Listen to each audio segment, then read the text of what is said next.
Kembali lagi dalam program Bitok, Ya. Banjarmasin Post bicara apa saja bersama saya, dipandu oleh saya Roya Naimi, jurnalis Banjarmasin Post, dengan narasumber kita yang hadir ke studio, Bapak Kapolresta Banjarmasin, Bapak Kombes Pol Sabana Atmojo. Kembali Pak, kita kembali lagi bincang-bincang tentang seputar pemilu. Kali ini mungkin soal kerawanan Pak. Ya. Jadi apa saja sih yang bisa menjadi kerawanan, yang bisa menimbulkan kerawanan dan mengganggu jalannya pemilu di Banjarmasin ini Pak? Ya. Dan apa langkah yang dilakukan Polresta untuk mencegah agar itu tidak terjadi gitu? Ya, tentu saja kami sudah memapping apa-apa saja yang menjadi kerawanan dalam pemilu ya serentak ini dan apa yang harus kita lakukan, mitigasinya. Jadi kita siapkan juga mitigasi apa yang harus kita lakukan. Dalam hal ini kami melakukan mapping seperti kalau misalnya pertahapan. Misalnya tahapan sekarang ini tahapan masih kampanye. Ini kita siapkan apa CB kita. Misalkan siapkan tim untuk melakukan pengamanan saat kampanye. Kemudian juga patroli yang kita tingkatkan, yaitu untuk menghindari adanya perusakan baliho ataupun APK-APK yang terdaftar, ataupun kami melakukan kegiatan bekerja sama dengan masyarakat, ya, melakukan koordinasi dengan masyarakat juga, memberikan himbauan-himbauan, sosialisasi seperti itu. Nanti yang pastinya mapping yang sebenarnya itu mungkin nanti pas pemungutan suara. Ya. Ketika hari H itu pas pencoblosan belum. Namun pas pemungutan suara ini akan banyak yang ini. Ya. Dari mulai adanya yang mungkin yang tercoblos waktu penghitungan itu ada yang tercoblos, ada yang tidak, kan banyak saksi nih. Ya. Suatu TPS, bayangkan 1940 TPS, pasti banyak permasalahan. Dalam artian kita harus siap di situ. Nah, kita menyiapkan personel yang ngepam di situ, bersama dengan Linmas juga ada di situ.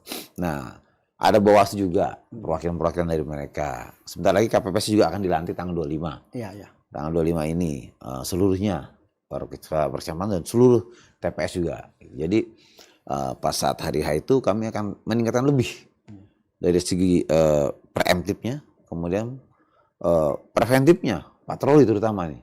Kita tingkatkan terus, berputar terus patroli. Ada 3 tim berputar di 5 kecamatan dan juga tim Dalmas yang sewaktu-waktu diperlukan akan keluar. Nah, kemudian juga kita tidak lupa sebelumnya sudah kita himbau nih di masa hari tenang, kan masa tenang 3 hari tuh. 3 hari. Tanggal 10, tanggal 11, 12, 13. Itu masa tenang. Tanggal 10 baru, tanggal 14 baru pencoblosan. Nah, masa tenang itulah kita gunakan untuk preemptif, sosialisasi segala macam, cipta kondisi, patroli pagi, siang, malam. Mau sudah ada jadwalnya untuk menciptakan hari H itu aman, seperti itu. Iya. Kalau daerah rawan di Banjarmasin di mana aja nih Pak? Kalau di kita dulu kan kami ini wartawan peliput, tahunya Banjarmasin Selatan itu daerah yang paling. Tapi apakah ada perubahan nih? Iya, jadi istilahnya battleground ya. Iya, battleground. Battleground di mana nih? Kalau Pilpres jelas kan daerah-daerah yang besar suaranya. Seperti kita di Banjarmasin ini 400.000 lebih. 466, 467 kalau nggak salah, lebih 650 itu pemilih, suara pemilih di sini. Kemudian di Banjarbaru, Banjar tuh banyak juga, hampir sama dengan kita. Nah, kalau untuk di Banjarmasin sendiri, tingkatan persatunya ada di selatan. Banjarmasin Selatan. Ya, kedua di utara. Ya, ketiga di barat. Keempat di timur, kelima di tengah. Ini kecil. Di sini 45 kursi untuk kota. Ya. Untuk kursi kota, tapi untuk presiden kan semua sama. Betul. Semua untuk presiden. Jadi kita antisipasi sebelum, ketika, dan sesudah pemilihan. Jadi sebelumnya masa tenang, ketika akan kita laksanakan juga kegiatan-kegiatan, kemudian sesudah pemilihan kita laksanakan juga kegiatan. Jadi fokusnya ada macam-macam di situ. Berarti kalau paling rawan anggaplah Banjarmasin Selatan ya Pak. Itu ya, ada bisa ya. Ada yang khusus melakukan pantauan di situ, maksudnya yang jelas daerah spesial gitu. Yang jelas ada beberapa pos kita dirikan. Jadi kerjasama dengan pemerintah, ya. Misalnya di kecamatan ini kita taruh 1 pos, satu pasukan, 1 tim patroli. Jadi begitu ada ada di sana ribut, langsung cas dia muncul. Di barat, di utara kita taruh juga satu tim.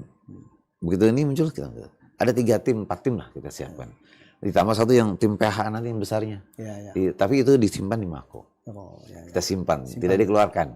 Karena itu untuk suatu waktu. Itu suatu waktu yang yang urgent banget. Jangan sampai terjadi terulang seperti tahun yang dulu yang pernah kita alami. Tahun 97 itu ya kan. Itulah, kita harus sudah memetakan, kemudian memitigasi hal-hal tersebut caranya. Nah, sumber kerawanan bisa muncul pula dari media sosial nih Pak. Iya. Nah, ini ada langkah strategik Pak untuk mengantisipasi kerawanan yang sumbernya sosial media yang bisa menimbulkan friksi atau mungkin masalah. Iya. Di ini nih. Emang zamannya media ya. Iya. Netizen journalism kan gitu. Not borders, tidak lagi batas-batas antar negara, antar daerah. Di sana terjadi, di sini sudah tahu informasinya, ya kan? Ini kita tidak boleh menafikan hal tersebut.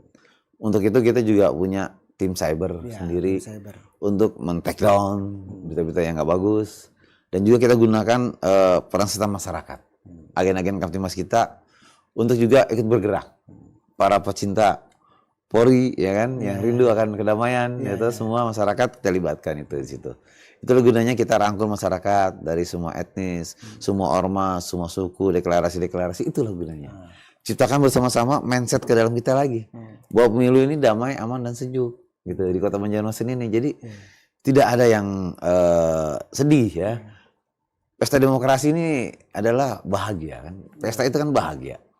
Demokrasi. Jadi pesta demokrasi adalah pesta kebahagiaan gitu loh. Jangan sedih. Jangan gitu. sedih. Iya. Harusnya ramai. Harus demokrasi. Harus sedih, harus bahagia. Senang. Ini pesta. Pesta adalah bahagia. Siapapun yang kalah menang, tetap kita semua harus bahagia. Tidak sedih. Itu yang ingin kita bangun di mindset kita. Sejauh ini adakah riak-riak di media sosial yang mungkin potensinya ada? Alhamdulillah sampai saat ini tidak ada ya. Tidak ada sampai sekarang. Maksudnya dari kelompok mana misalnya menimbulkan politik identitas, tidak ada ya. Jadi tidak ada lagi yang seperti tahun lalu mungkin ya. Mungkin tahun lalu ramai sekali tahun ini. Alhamdulillah dengan yang kita lakukan selama ini, pendekatan ke masyarakat, cooling system, pendinginan, seperti kita mengadakan acara misalnya ada di sana daerah kekurangan air, kita bakti sosial di sana, menanam pohon, membuat pompa air segala macam. Itu bisa menimbulkan kepercayaan dari masyarakat pada kita. Jadi kalau kita berbicara, mereka, oh iya benar Pak gitu. Itu kita bangun mindset di situ. Pemerintah memperhatikan mereka, negara hadir di tengah-tengah mereka seperti itu. Nah berarti Pak Sabana mungkin punya saran nih kepada masyarakat bagaimana sih untuk menanggapi isu-isu yang mungkin cenderung negatif ya, yang berkembang melalui media sosial, agar tidak terpengaruh kemudian akhirnya ikut-ikutan melakukan hal-hal yang negatif bahkan melanggar hukum. Gitu. Oh iya, jadi itulah kita harus cerdas dalam bermedsos, ya kan? Tidak boleh asal-asalan, ya kan? Dilihat dulu beritanya hoax atau tidak, ya kan? Masuk akal atau tidak, gitu loh. Kalau tidak masuk akal, jangan ikuti. Apalagi kita ikut men-share segala macamnya, ya kan? Jadi bijaklah dalam bermedsos itu, pesankan pada masyarakat.